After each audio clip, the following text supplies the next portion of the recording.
Hi, my name is John Burks, and I'm a financial analyst, and I'm creating a series of videos about some of the most prominent and powerful business software applications that can help any organization improve their processes. The first video that I went over was with Alteryx. Now, Alteryx is a business analytical tool that allows a user to import data source or data data types into the application and analyze and review the data that's being inputted. That data can then be outputted to another very powerful software application that many companies use, and that's Tableau.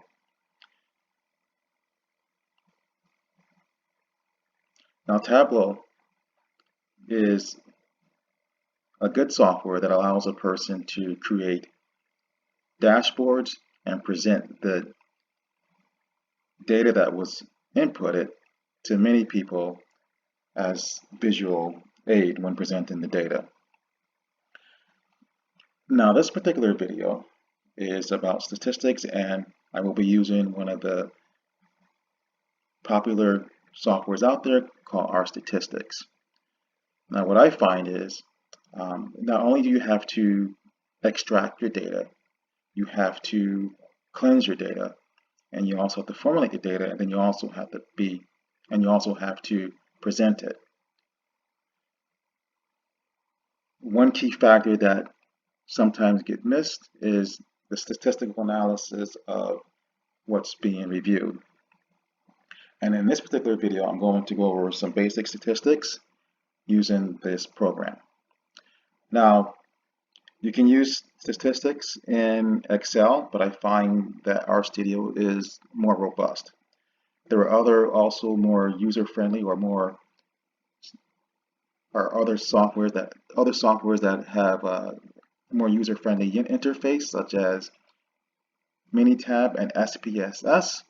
The only thing is that after you receive a free trial period, you do have to purchase the license in order to continue to use the software. Whereas RStatistics or RStudio, it is a free open software that can be downloaded online. The only thing is that you do have to have a little bit of knowledge about coding. Okay, now this is the platform in front of us. In the upper left, this is the notepad where you write the code. The bottom left is the console where the output from the code comes out. And then you have the global environment, which is the upper right, which when you bring in data, some of your data frames are housed here.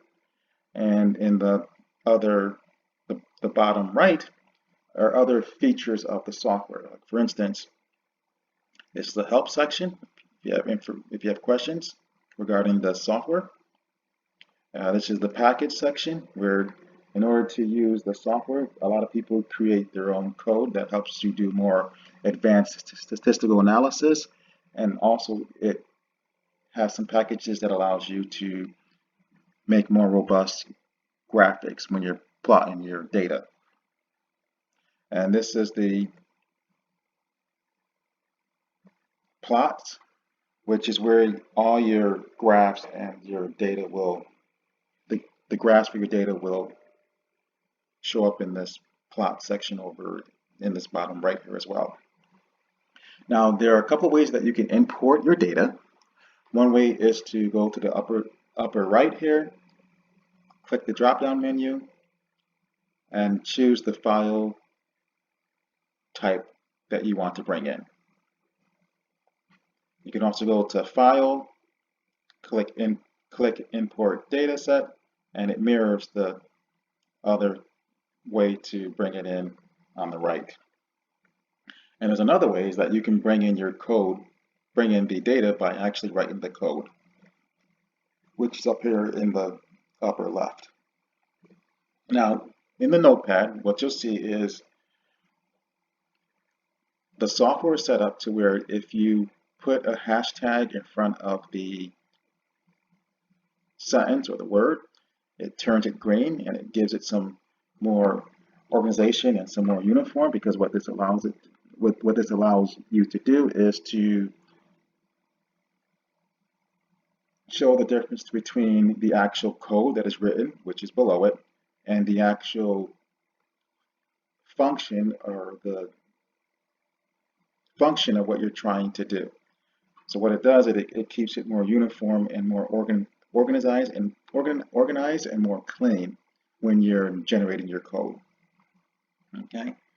And the great thing is, again, is as soon as you put a number sign or a hashtag in front of it, it turns in green, so letting you know, or letting other people know that it's differentiating this from your code. Okay. Now, this is the code that I wrote. You can go to the back of the line or back of the sentence, click run, and it comes up in the console. Or you can highlight several lines, click run, and what this is doing is importing my data. And as you can see, a new window opens up, this showing the view of the data that was imported. Now, this is the 2013 segment sales that was created and outputted from Alteryx, which was also imported into Tableau. So what we have here is the segment, market, the country, the revenues, the cost of goods sold, the profit, and then the 2013 revenues, which is the same as the revenues over here, but this column was created to compare it to 2014 in the Tableau dashboard, which for this presentation, it's not necessary we won't be using that column. And then when you go over to the left, or I'm sorry, to the right, this again is, now this data frame is in the global environment. So if I click on it, it comes up again, right? Now what we want to do is, we want to attach the data. Go to the line 7, hit run, and it attaches my data. Now, in order to do some statistics and some of the more complex statistics or analyzing the data, you do have to download a package, and I will be using what they call the dplyr, or it's this dplyr. So I'm going to go to this line, hit run. It's going to say install, and you can see the stop sign running. And it takes a few seconds for it to download.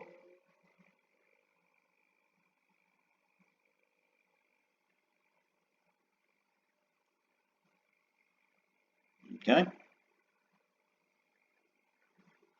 And then once it's finished, it will say it was downloaded successfully.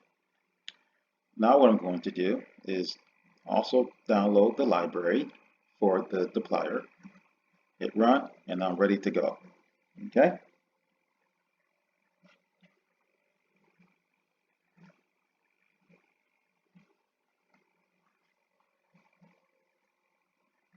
Okay. So the first thing we like to do is I wanted to show you how to pull a sample. It's always good to look at your data first, or a sample of it, to see what you're working with.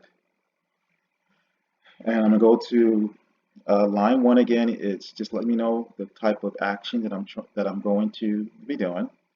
And then when I go to line 3, hit run, and when you look in the console, it's going to give me the sample of 10.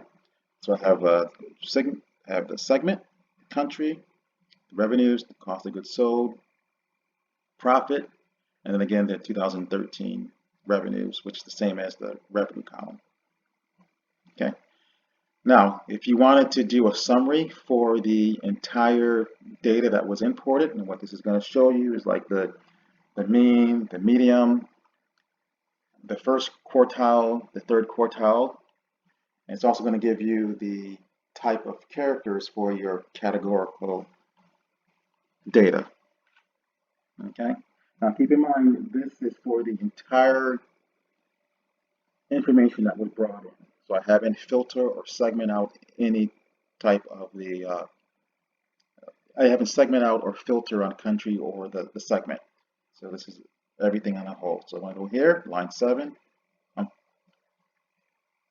line 7, hit run, and it gives me the summary. So what you'll see here is the length of character, the class, the mode. You see the revenues, the minimum revenue,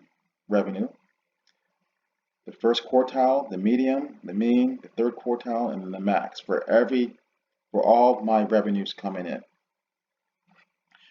And then if I want to look at the standard deviation, now this is looking at just one account type, which is revenues. I go to line 10, hit run, and it gives me the standard deviation of 345,902.6. If I just wanted to isolate the mean for just revenue, to find the mean for revenues without all the other summary or descriptive information, I just use this code here, hit run, and then it gives me the revenues, the mean revenues, which is the same as the mean revenues in the summary. Okay. So this is a lot of descriptive statistics, with the exception of, say, doesn't tell you about the skew, or it doesn't tell you about the kurtosis, or it also doesn't tell you about the range, which you can also retrieve from other packages or other commands. So what I'm going to go further is to show you another summary, another script statistics, but this time I'm going to break it down by the actual segment. It's going to give me the count, the mean by segment, and then the standard deviation by segment.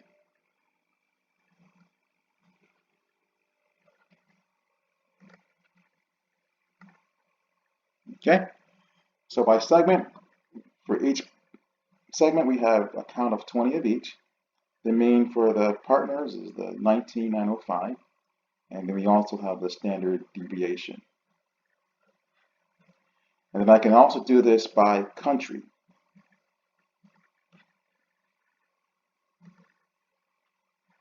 So when I go to line 28, hit run, I have the country.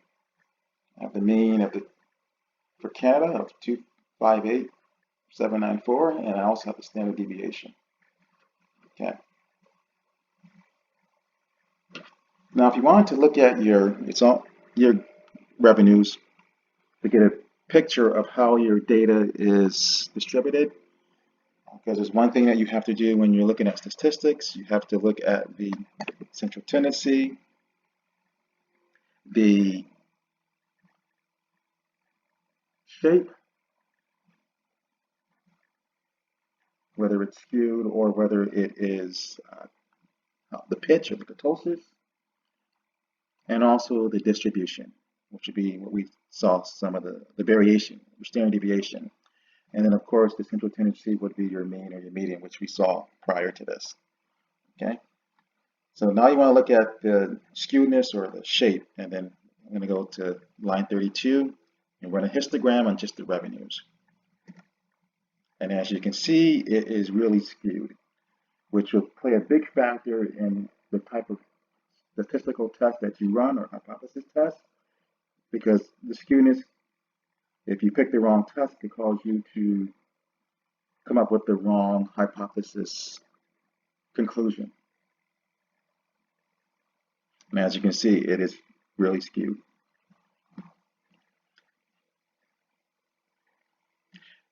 If you want to do a log transformation of this, you can do that, and then that makes it more normal distributed. Okay.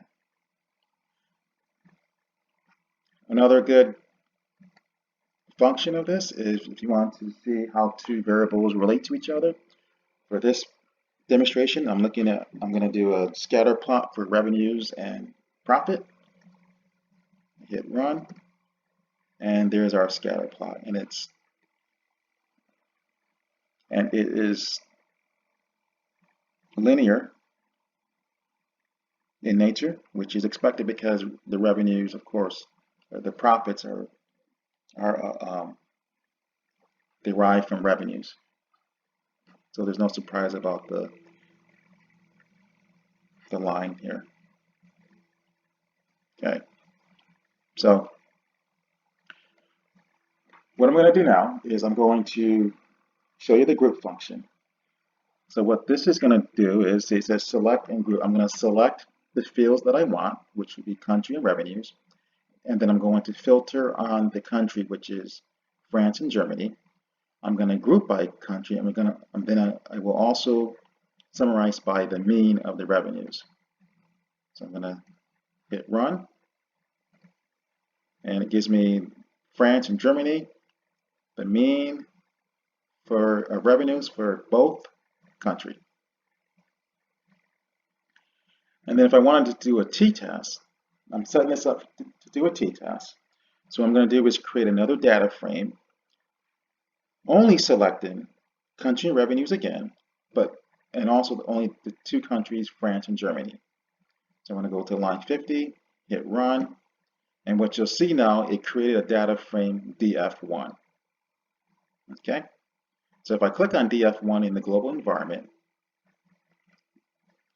I have a view of it, and I should only have France and Germany in here, which I do. Okay. Now what I'm going to do, I'm going to use the call function, and I'm going to take this last command or last data frame, and I'm going to call it.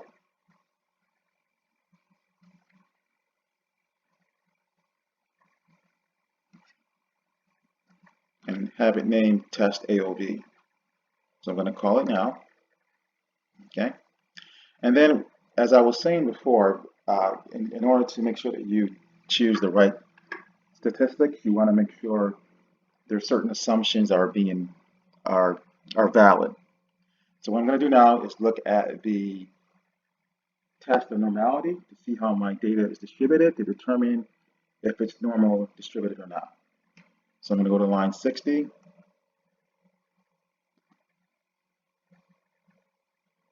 And keep in mind, this is the test for normality, and it's going to plot over here on the right.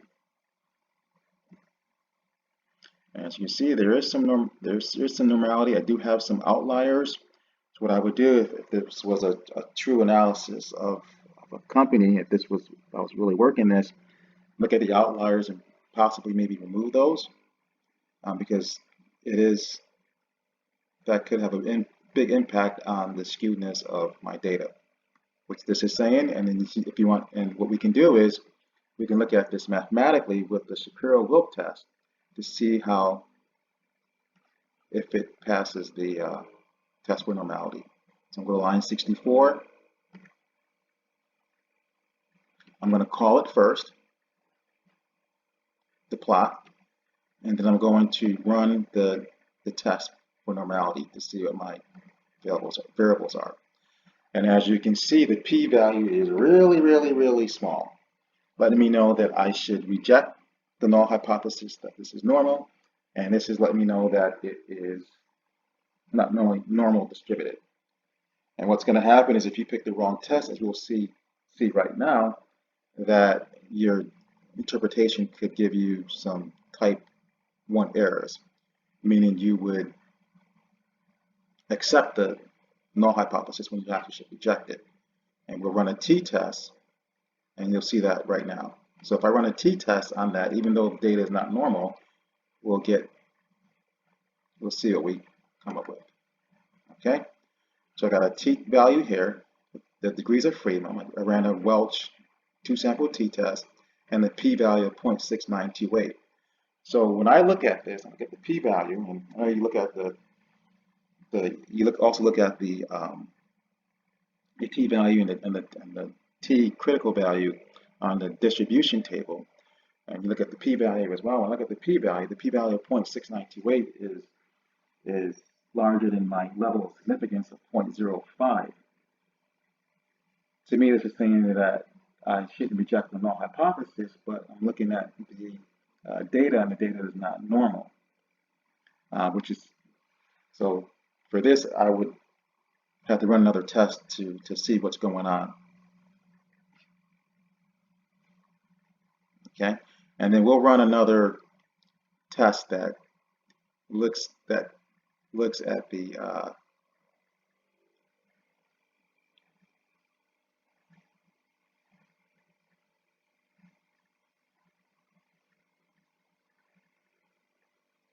test for normality.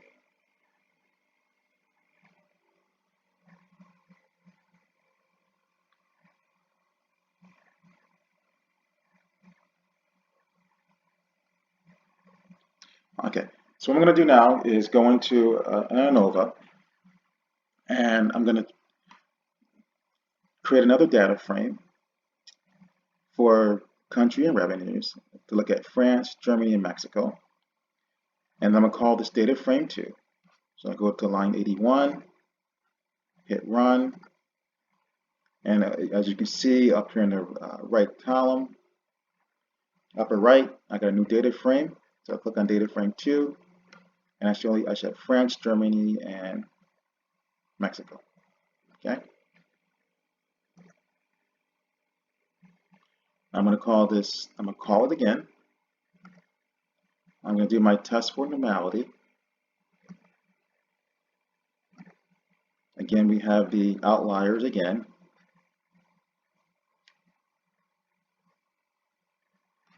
I'm going to do my test for normality. But first, I'm going to call it and then do my test for normality. And again, the p-value is real small, letting me know that it's not normal distributed. Another thing that you should do is, because with the ANOVA, there's two assumptions. It's the test for normality and also the test for homogeneous of the variance, meaning the variance between the two samples, are they the same? And then there's a graph that I'm going to look at here. I'm going to plot the graph.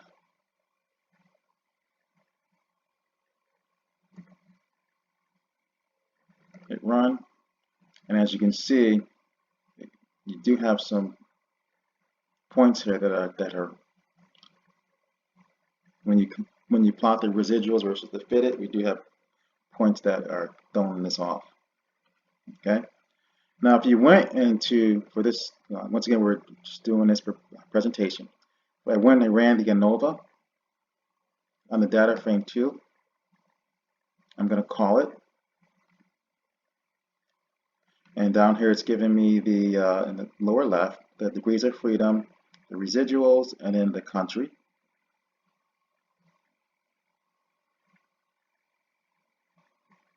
Which is 2 because you take the total amount of n and minus 1.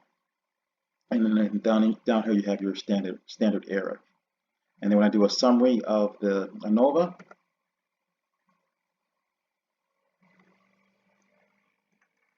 so what we have here is the degrees of freedom, the sum squared, the mean squared, the f value, and then the PR versus the f value.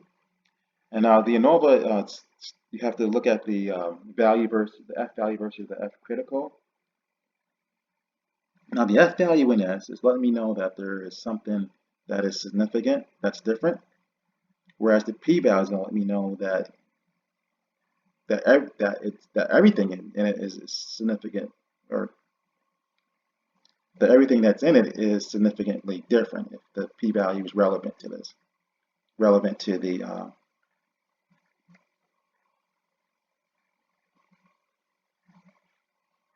okay.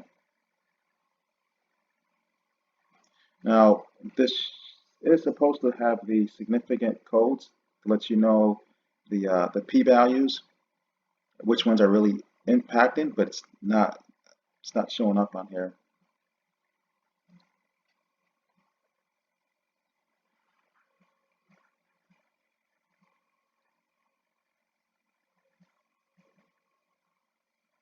So we have our f value, our mean squared, and the PR less than that. Okay.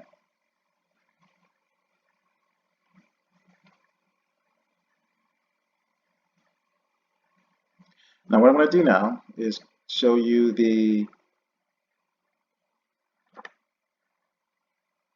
because since, and here's the thing about all this, since the data is not normal, and then when you look at the residuals versus the fitted, and you look at the variation, the homogeneous of the variation, um, there's other tests that you can use to to do the analysis on because they relax the assumption of the ANOVA test. So this ANOVA test, by looking at it, isn't it doesn't work for this because the ANOVA this data doesn't conform to the two assumptions of the ANOVA. And I will show you another test that you can do to relax those assumptions of the ANOVA. But first, before I do that, say if you wanted to compare a multi-pair comparison between the variables that you have in your data. So you come to line 113, hit run, and what this is doing is looking at all the variables by country and by revenues next to each other. I'm sorry, it's looking at the three countries to see if there's any significance in the mean of the revenues difference. And as you go, you look at your p-value, your adjusted p-values. These are all, as you can see, they're high, meaning that you wouldn't reject the null hypothesis, which is quite strange to me because when you look at the actual graph of the actual data itself, the mean differences between the data is significant. So that's where I think the skewness and the lack of this meeting the assumptions of the of the test is is giving me the wrong conclusion. So this could cause me, if I don't go further to analyze my data, to have a type error or increase my type error rate risk. Okay. So then what I'm going to do is go to the next type of test that we can look at to see if to relax the assumptions of the ANOVA. So this is going to be a Welch one-way test. I'm going to do it both for the T and for the sample of 2 and the sample for 3.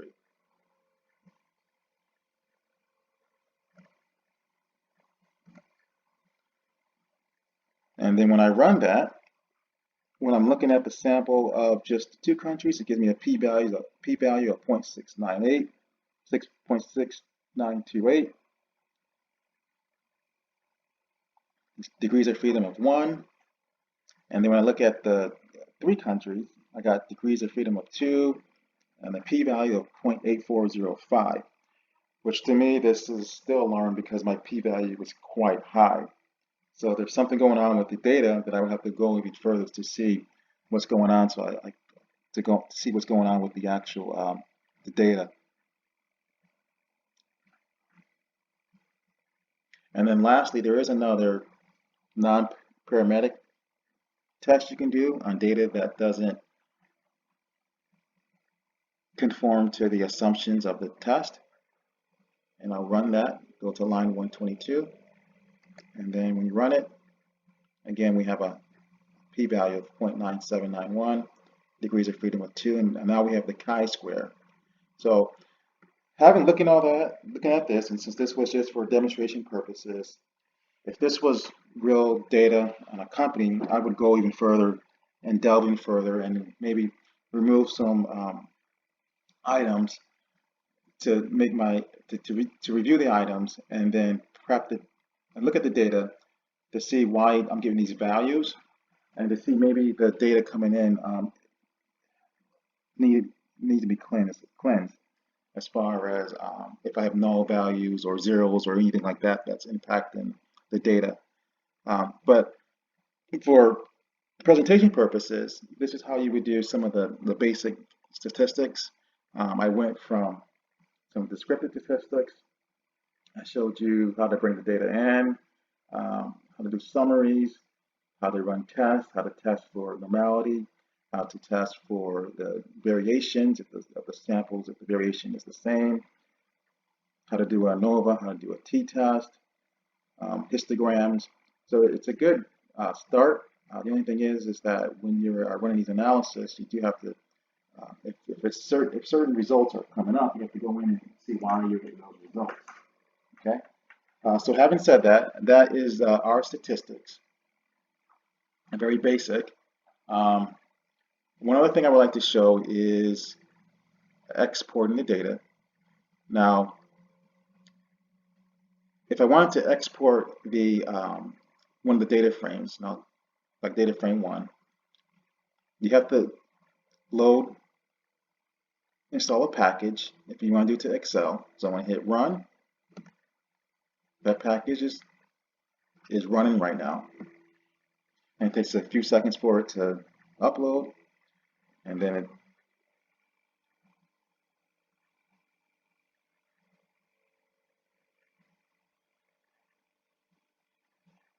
okay, so it's now downloaded.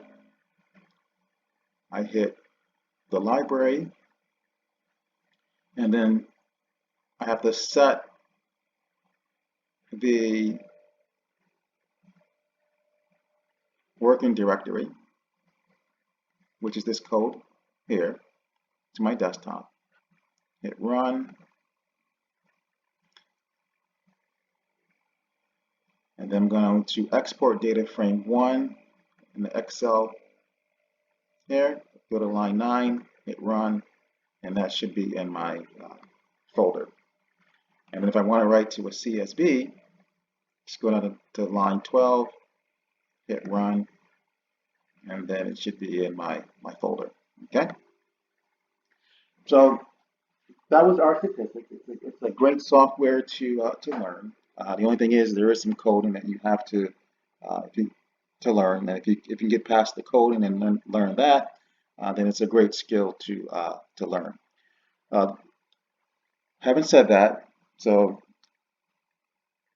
always never be afraid of venturing in and learning new skills or processes or software. A lot of times when we are confronted with something new, it seems very challenging, and we can sometimes be taken aback by it. But you got to keep in mind is that the further you improve your skills, improve your knowledge, any form of weakness that you do have, it's always a benefit, not only for you, but also for the organization and the people around you. If you want to be successful, if you want a company to be successful, you can only do that by improving on what you already know. And keep in mind, no one has infinite knowledge. You can only have expanded knowledge. And that's something that I try to live by. So keep in mind that always look to try to learn new things, and not only will it help you, it will also help all the people around you and make you, as well as the organization, a better performing entity as a whole. Thank you, and I'll talk to you soon.